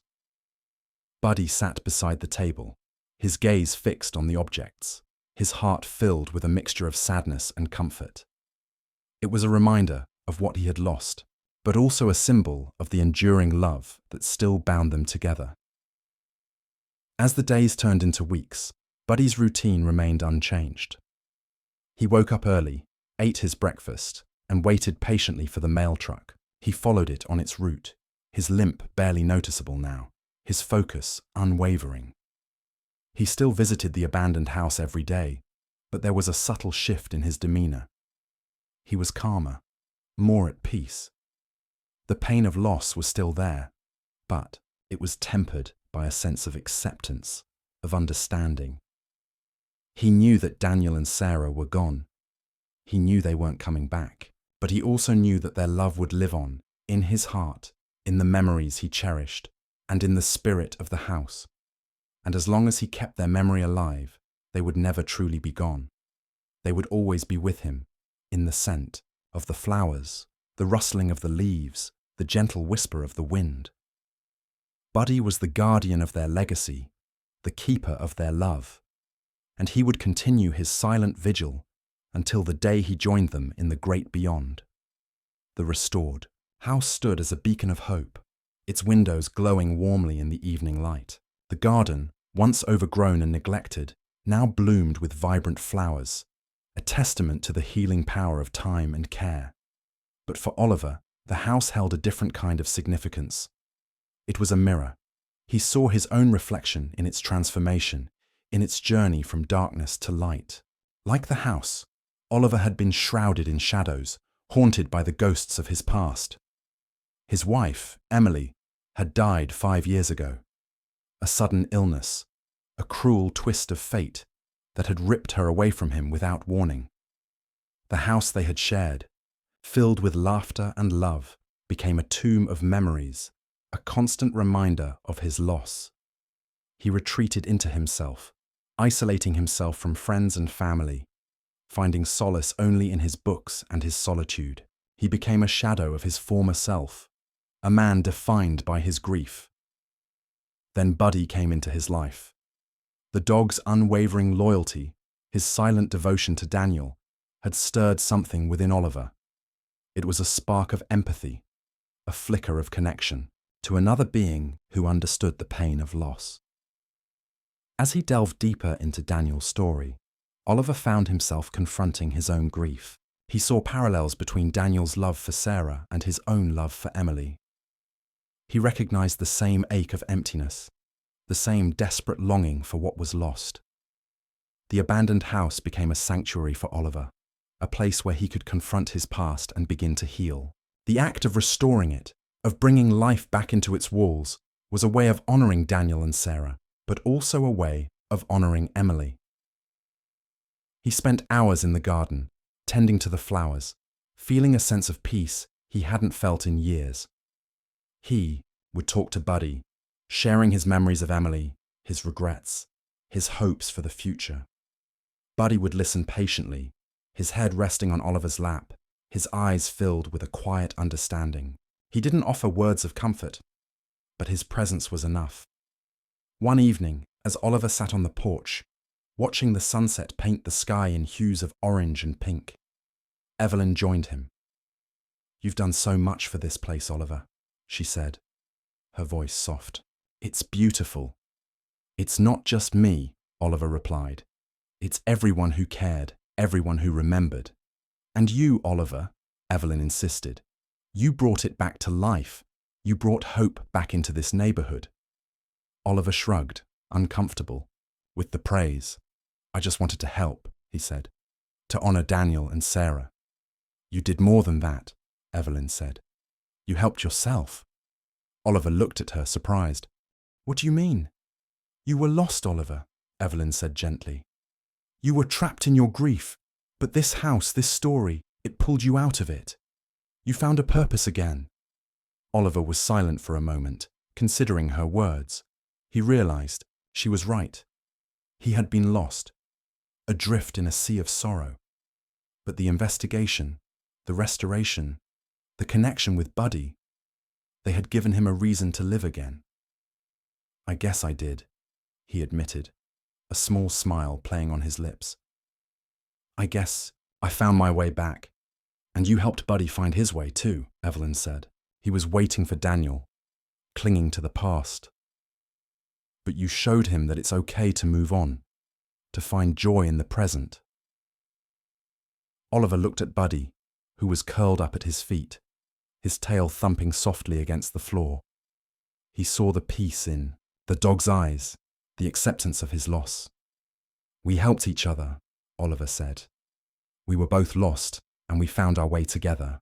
As the stars began to appear in the night sky, Oliver felt a sense of gratitude he hadn't felt in years. He was grateful for Evelyn, for her friendship and support. He was grateful for Frank, for his gruff wisdom and unwavering dedication. And he was grateful for Buddy, for his unconditional love and his silent companionship. He realized that he was no longer alone. He had found a new family, a new purpose, a new hope, and it was all thanks to a dog that never left. The restoration of the house had a ripple effect, spreading beyond its walls and touching the lives of the people in the neighborhood. It became a gathering place, a symbol of hope and resilience, a bridge connecting the past and the present. Evelyn, with her warmth and her deep roots in Springfield, took the lead in organizing community events at the house. She arranged potlucks, book clubs, and storytelling nights, inviting residents to share their memories and build connections. Oliver, initially hesitant to participate, found himself drawn to the energy and the sense of belonging that filled the house. He started attending the storytelling nights, listening to the tales of old Springfield, the legends and the lore that had shaped the community. He learned about the town's history, its struggles and triumphs, its heroes and its villains. He discovered that the abandoned house had its own story, a long and rich history that predated Daniel and Sarah. It had been built in the late 1800s by a family of pioneers, the Cartwrights, who had played a significant role in the town's early development. They were known for their generosity and their commitment to the community. The house had passed through many hands over the years, each family leaving their mark on its walls. It had been a home, a schoolhouse, and even a temporary shelter for refugees during the Great Depression. It was a place of stories, a repository of memories, a living testament to the town's past. Oliver felt a growing connection to the house, a sense of responsibility to preserve its history and honor its legacy. He began researching the Cartwright family, delving into old records and archives, uncovering their stories and their contributions to Springfield. He discovered that the Cartwrights had been close friends with a Native American tribe, the Osage, who had lived in the area long before the settlers arrived. They had forged a bond of respect and friendship, trading goods and sharing knowledge.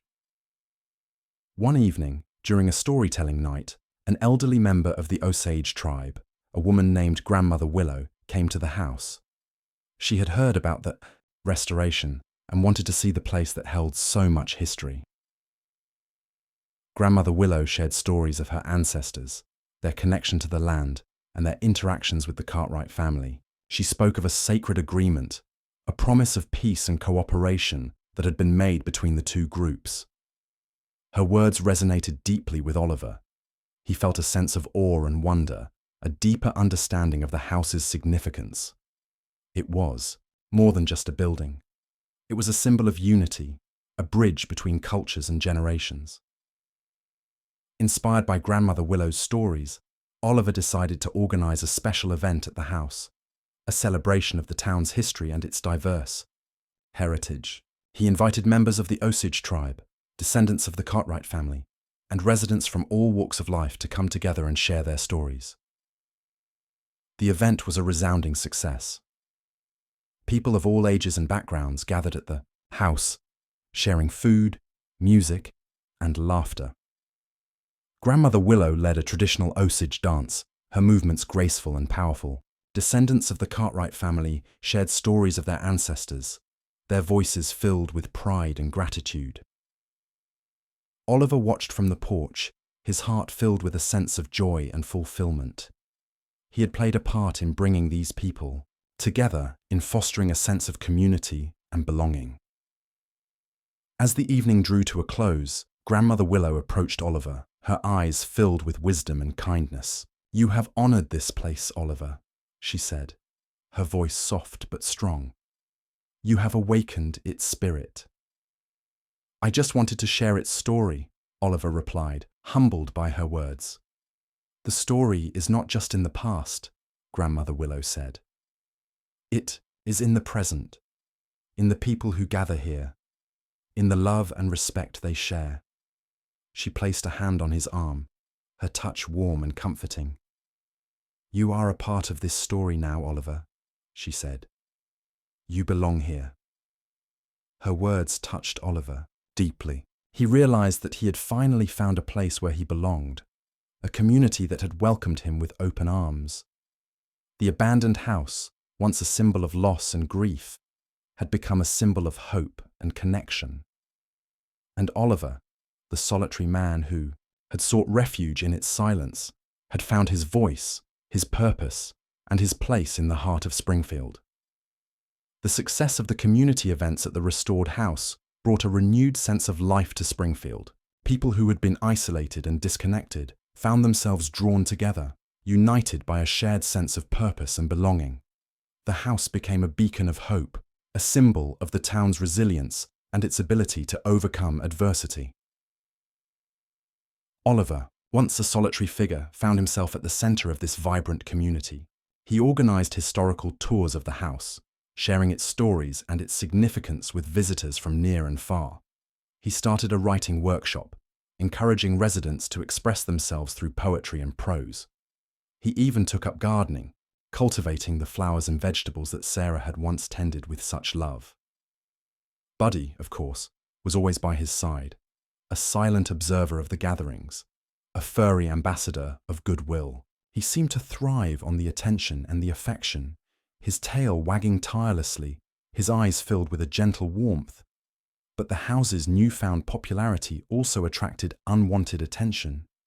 A wealthy developer from out of town, a man named Richard Caldwell, took an interest in the property. He saw its potential, not as a community center, but as a prime piece of real estate. He envisioned building a luxury condominium complex on the site, a project that would bring him immense profit. Caldwell approached Oliver with an offer to buy the house. He was smooth and persuasive, promising a generous sum of money, painting a picture of a modern, upscale development that would revitalize the neighborhood. Oliver was appalled. He couldn't believe that someone would try to exploit the house, to erase its history and its significance for the sake of profit. "This house is not for sale," he said firmly. "It belongs to the community.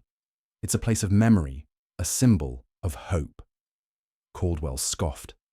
"Sentimentality," he said dismissively. "That's all it is. You can't let the past hold you back. Progress is what matters. Development is what matters. Progress at the expense of our history? Oliver retorted. I don't think so. Caldwell's tone turned cold. You're making a mistake, he said, his eyes narrowed. This is a prime location. I'm willing to pay a lot of money for it. You won't get a better offer. I'm not interested in any offer, Oliver said. This house is not for sale. End of discussion. Caldwell left, his face flushed with anger. But Oliver knew this wasn't the end of it. He could sense the man's greed, his determination to get what he wanted. He shared his concerns with Evelyn and Frank. They were both outraged by Caldwell's proposal. We can't let him get his hands on the house, Evelyn said, her voice filled with passion. It would be a betrayal of everything we've worked for. He'll try to find a way, Frank said, his face grim. He won't give up easily.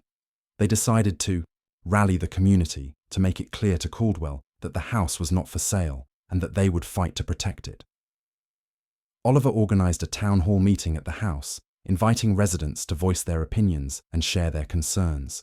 The meeting was packed, the air filled with a sense of anger and determination. People spoke passionately about the house's significance, its role in their lives, and their commitment to preserving its history.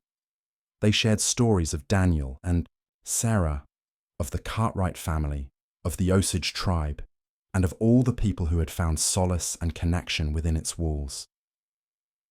The message was clear. The house was not just a building, it was a symbol of their identity, a part of their collective soul, and they would not let anyone take it away from them. Inspired by the community's resolve, Oliver decided to write an article for the local newspaper, telling the story of the house, its history, and the threat posed by Richard Caldwell. The article sparked a public outcry. People wrote letters to the editor, organized protests, and launched a petition to protect the house.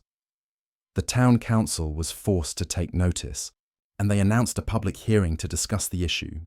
Caldwell, realizing that his plans were facing strong opposition, tried to change his tactics. He offered to compromise, suggesting a smaller development that would incorporate the historic house. But the community saw through his deception. They knew that any development would destroy the essence of the house and its significance. The public hearing was a turning point. Hundreds of people showed up, their voices united in their determination to protect the house. They shared their stories, their memories, and their fears for the future. In the end, the town council voted unanimously to designate the house as a historical landmark, protecting it from any future development.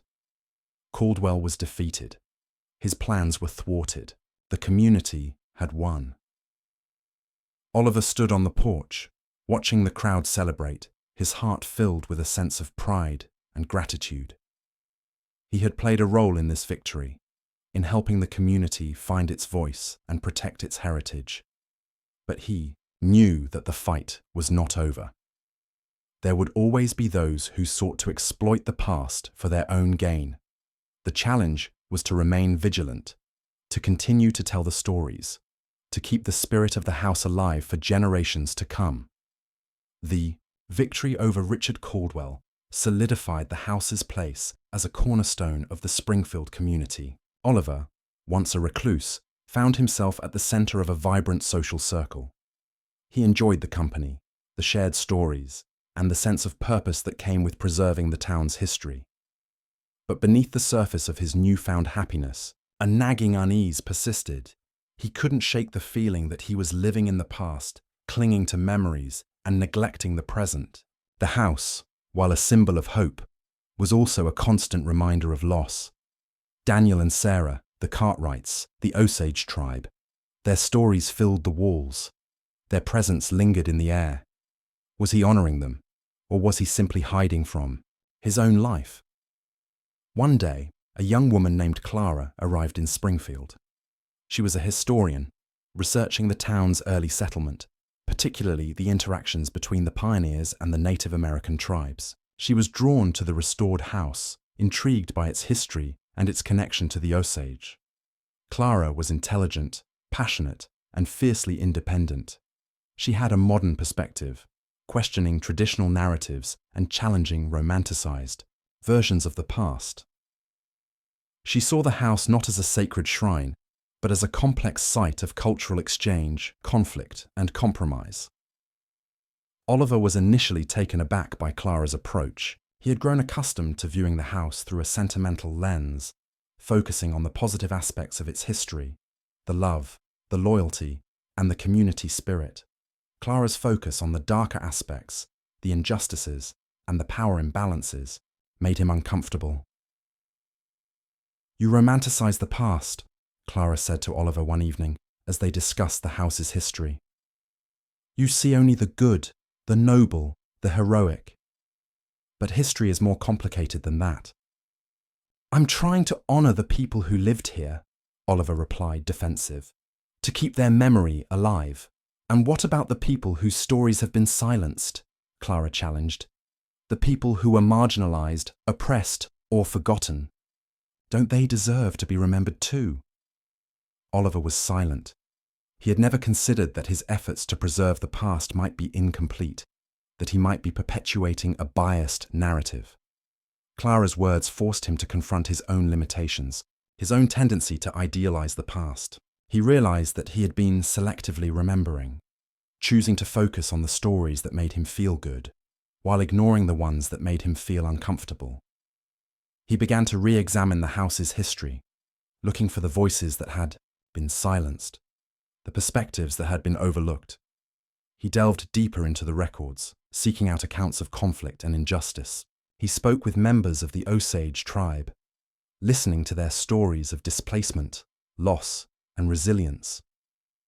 He discovered that the relationship between the Cartwright family and the Osage tribe, while initially peaceful, had become strained over time. Land disputes, broken treaties, and cultural misunderstandings had created tension and resentment. The house, which Oliver had seen as a symbol of unity, was also a reminder of these conflicts, a site of historical trauma. This realization was unsettling but also liberating. Oliver began to see the house in a new light, not as a perfect monument to the past, but as a complex and flawed reflection of human history. He decided to incorporate Clara's perspective into his historical tours, sharing the stories of conflict and injustice alongside the stories of love and community. He encouraged visitors to engage in critical thinking, to question traditional narratives, and to acknowledge the complexities of the past. Some people were resistant to this new approach. They preferred the romanticized version of history, the feel-good stories that celebrated the town's heritage. They accused Oliver of being negative, of trying to tarnish the memory of the past. But others were grateful for the honesty and the nuance. They appreciated Oliver's willingness to confront the difficult truths, to acknowledge the pain and suffering that had been part of the town's history. Oliver found himself drawn to Clara's passion and her intellectual rigor. They spent hours discussing history, philosophy, and the nature of memory. He learned from her, challenged her, and grew as a result of their interactions. Clara, in turn, was impressed by Oliver's willingness to learn and his commitment to social justice. She saw that beneath his initial sentimentality, there was a deep desire to understand the past and to create a better future. Their relationship deepened, evolving from intellectual sparring to a genuine connection based on mutual respect and shared values. Oliver realized that he was no longer clinging to the past. He was engaging with it, grappling with its complexities, and using it to inform the present. The house was no longer just a repository of memories. It was a site of dialogue, a place where different perspectives could come together and challenge each other. And Oliver, the solitary man who had sought refuge in its silence, had found his voice, not just as a storyteller, but as a catalyst for change. Oliver's collaboration with Clara brought a new energy to the restored house. Their shared passion for history, albeit from different perspectives, created a dynamic and engaging atmosphere. The historical tours became more nuanced, the writing workshops more challenging, and the community events more inclusive. But their work also uncovered new challenges. As Oliver delved deeper into the house's history, he discovered a collection of artifacts hidden away in the attic. These were not just everyday objects. They were tangible pieces of the past, remnants of the lives lived within those walls. There were letters written by the Cartwright family, detailing their journey west and their interactions with the Osage tribe. There were tools and crafts made by the Osage, traded with the Cartwrights as a sign of friendship. There were photographs of Daniel and Sarah, capturing moments of joy and sorrow, love and loss. These artifacts were invaluable, offering a unique glimpse into the house's history and the lives of its inhabitants. But they were also fragile, vulnerable to the ravages of time and neglect. Oliver and Clara realized that they needed to take steps to preserve these artifacts, to protect them from further deterioration. They sought advice from local museums and historical societies, learning about proper storage, handling, and conservation techniques. But preservation was expensive. They needed specialized materials, equipment, and expertise. The community, while supportive, had limited resources. Oliver decided to organize a fundraising campaign, hoping to raise the necessary funds to preserve the artifacts. He wrote grant proposals, contacted local businesses, and organized a special exhibition at the house, showcasing the artifacts and telling their stories. The campaign was met with enthusiasm, but the donations were slow to come in. People were willing to help, but many were struggling financially themselves. Just when Oliver and Clara were beginning to feel discouraged, a surprising offer came from an unexpected source. Richard Caldwell, the developer who had tried to buy the house, approached Oliver with a proposition. He had been following their preservation efforts and, to their surprise, offered to donate a significant sum of money to the cause. Oliver was suspicious. He couldn't understand why Caldwell, who had shown such disregard for the house's history, would suddenly become a benefactor. "Why are you doing this?" Oliver asked, his voice cautious. "What's in it for you?" Caldwell smiled, a surprisingly genuine smile. "I've been doing some thinking," he said, "about the past, about the future, about what really matters." He explained that he had been influenced by the community's passion for the house, by their commitment to preserving its heritage. He had come to realize that some things were more important than profit, that some places were worth protecting. "I still believe in progress," Caldwell said, "but I also believe in respecting the past. And this house, it's a part of Springfield's soul." Oliver was still hesitant, but he couldn't deny the sincerity in Caldwell's voice. And he couldn't ignore the fact that the donation would make a huge difference in their preservation efforts. After much deliberation, Oliver and Clara decided to accept Caldwell's offer.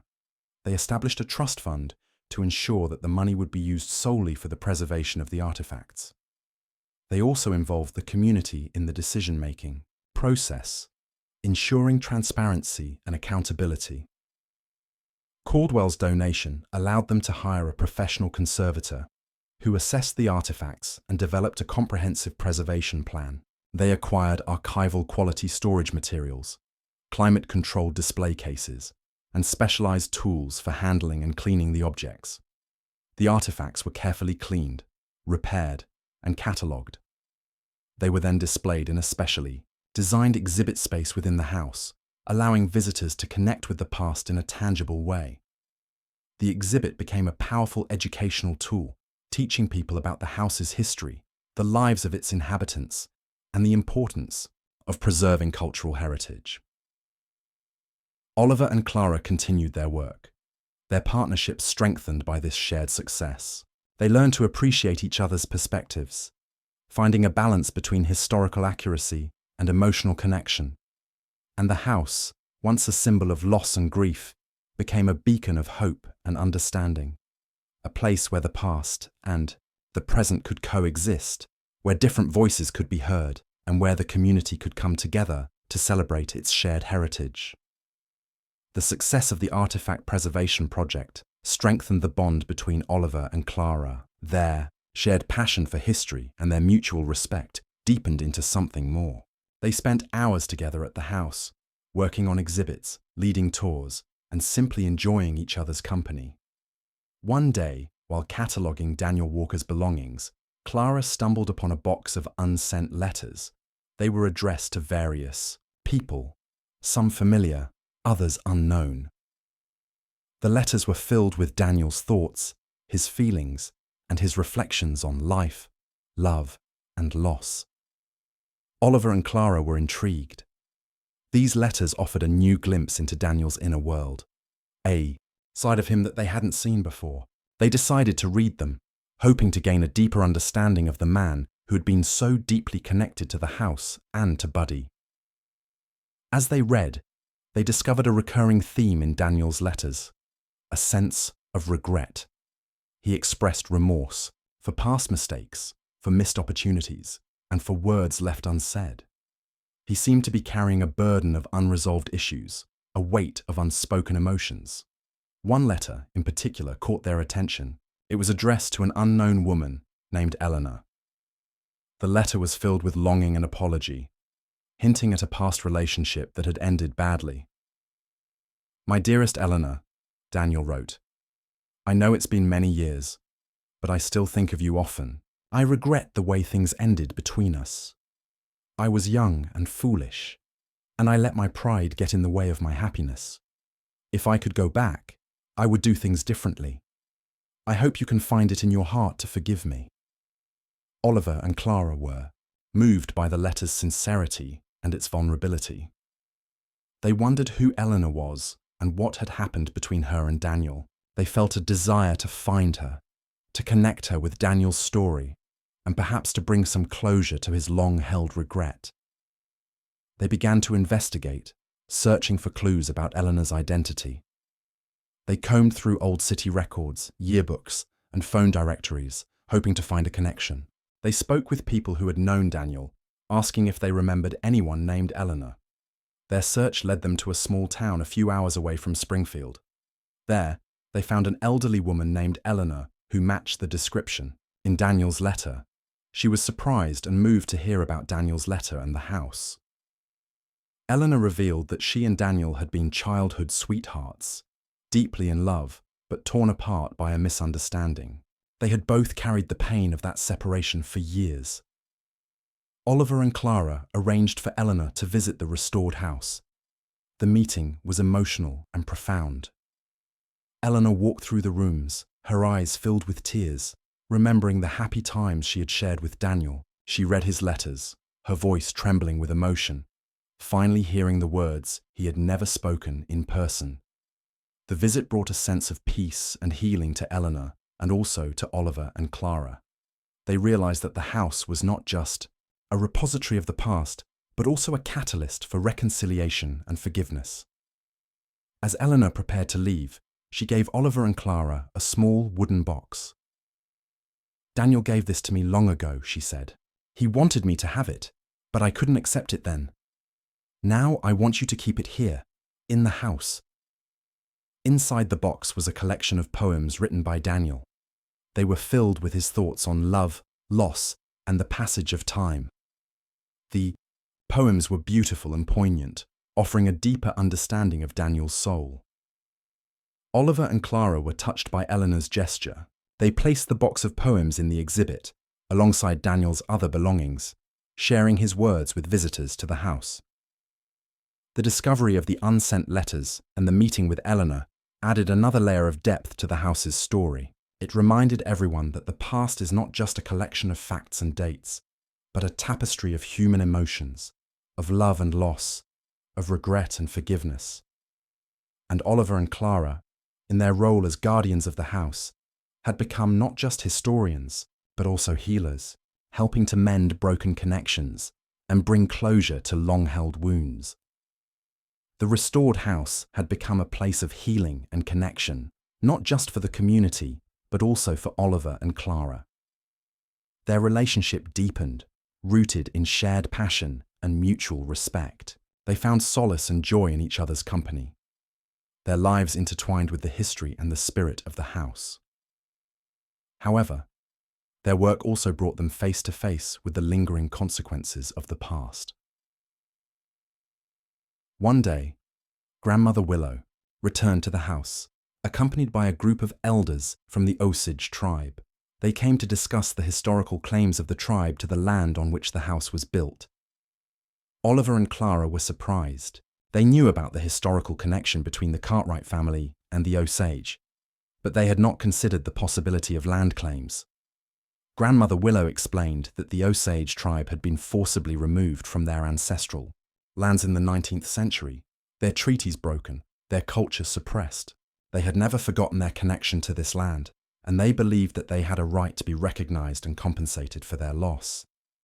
"This land is sacred to our people," Grandmother Willow said, her voice filled with quiet dignity. "It holds the memories of our ancestors, the spirits of our past. We want to ensure that its history is acknowledged and respected." Oliver and Clara listened intently, their hearts heavy with the weight of the past. They understood the tribe's pain and their desire for justice, but they also knew that the house held a special place in the hearts of the community, a symbol of hope and healing. They were caught in a difficult position, torn between their respect for the Osage tribe and their loyalty to the community. They knew that there were no easy answers, no simple solutions. They decided to organize a series of meetings, bringing together members of the Osage tribe, descendants of the Cartwright family, and residents of Springfield to discuss the issue. They wanted to create a space for dialogue, for understanding, and for reconciliation. The meetings were intense and emotional. There were moments of anger, frustration, and pain, but there were also moments of empathy, compassion, and a genuine desire to find common ground. Oliver and Clara facilitated the discussions, encouraging everyone to listen to each other's perspectives, to acknowledge the wrongs of the past, and to work together to create a more just future. They learned that the Osage tribe was not seeking to reclaim the land or to displace the community. They simply wanted their history to be recognized, their stories to be told, and their contributions to the town's heritage to be acknowledged. Inspired by the tribe's willingness to compromise, Oliver and Clara proposed a solution that would honor both the Osage tribe and the community. They suggested creating a new exhibit at the house dedicated to the history of the Osage people and their connection to the land. They also proposed establishing a scholarship fund for Osage students, supporting their education and cultural preservation efforts. The community and the Osage tribe embraced the proposal. It was a way of acknowledging the past, while also building a bridge to the future. Oliver and Clara worked tirelessly to create the new exhibit, collaborating with the Osage elders to ensure that their stories were told accurately and respectfully.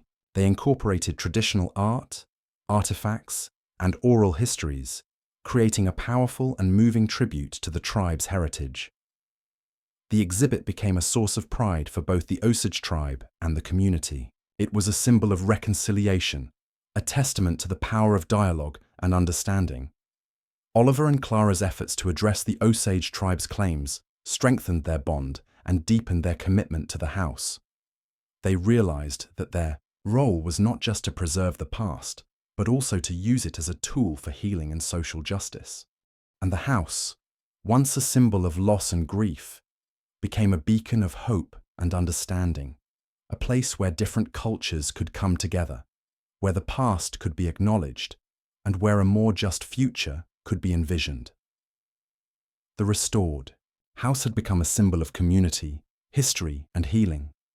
Oliver and Clara thrived in their roles as its guardians, their lives intertwined with its stories and its spirit. Their relationship deepened, marked by a shared purpose and a growing love. But the past, as Oliver had learned, had a way of resurfacing, of demanding to be acknowledged.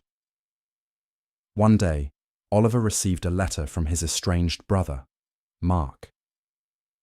They had been close as children, but a bitter argument years ago had driven them apart. The letter was brief and formal, informing Oliver that their father was seriously ill and asking him to come home. Oliver was conflicted. He hadn't spoken to Mark or their father in years. The memories of their last encounter were still raw, filled with anger and resentment. But the thought of his father, frail and ill, tugged at his heart. Clara encouraged him to go. "You can't. Let the past dictate your future," she said gently. "Your father needs you, and maybe you need him too." Oliver knew she was right. He had spent so long dwelling on the past, clinging to his grief and his anger. It was time to confront his demons, to seek reconciliation, to find healing. He decided to make the journey home. The drive was long and filled with memories.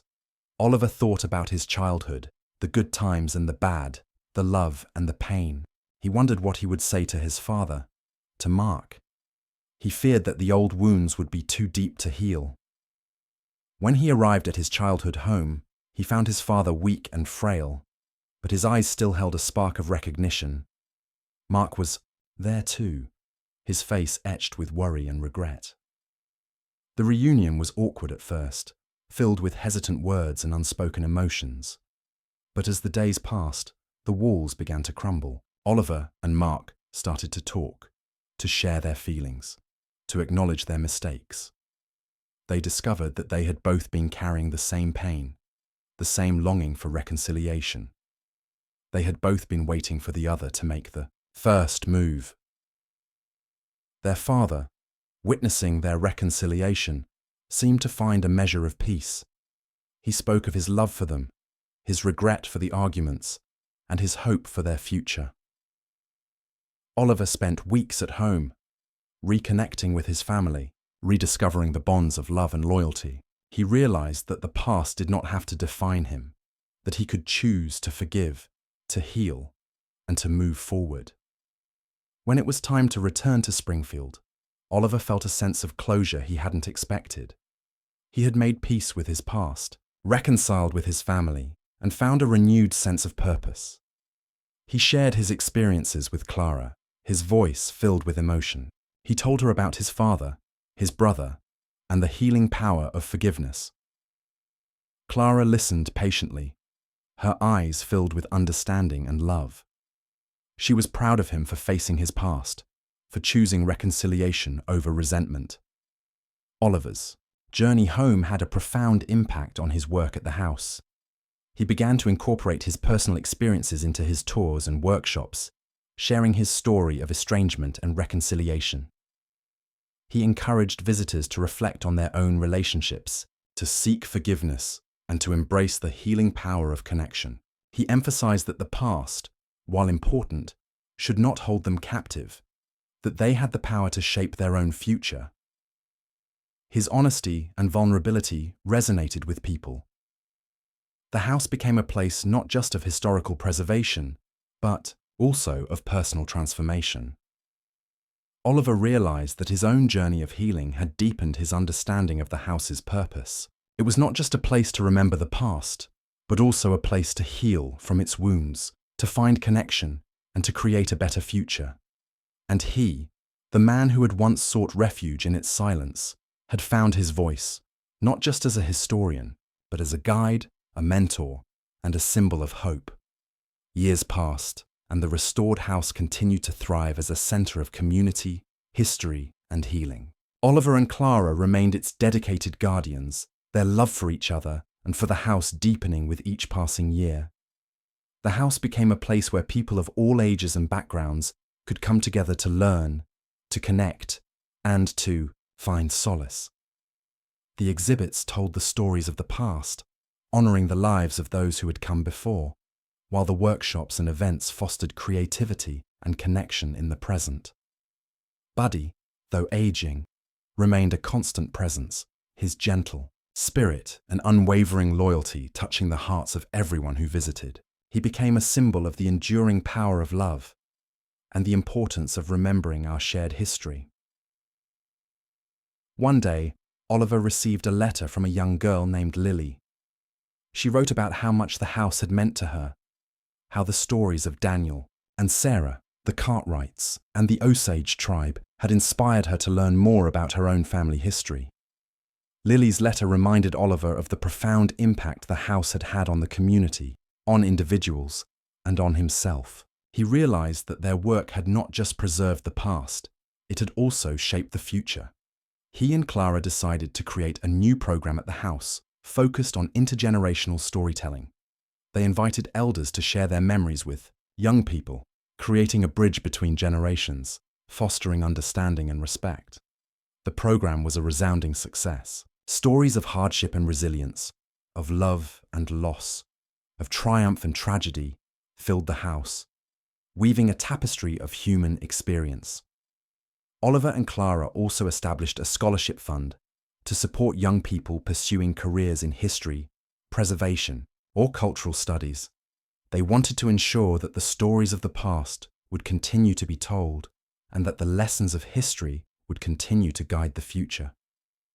As the years passed, Oliver and Clara grew old together, their love for each other as strong as ever. They remained dedicated to the house, their lives intertwined with its history and its spirit.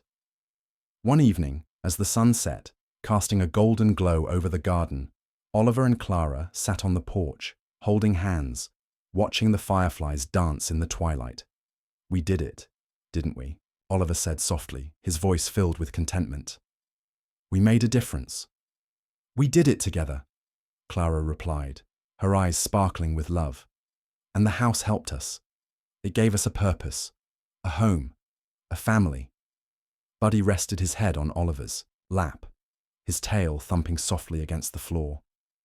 He seemed to sense the peace and contentment that filled the air.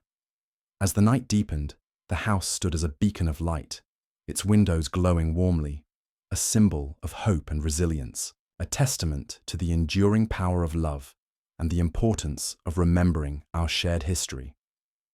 And Oliver and Clara, the two souls who had found healing and purpose within its walls, knew that the house's light would continue to shine long after they were gone, illuminating the path for generations to come. The end.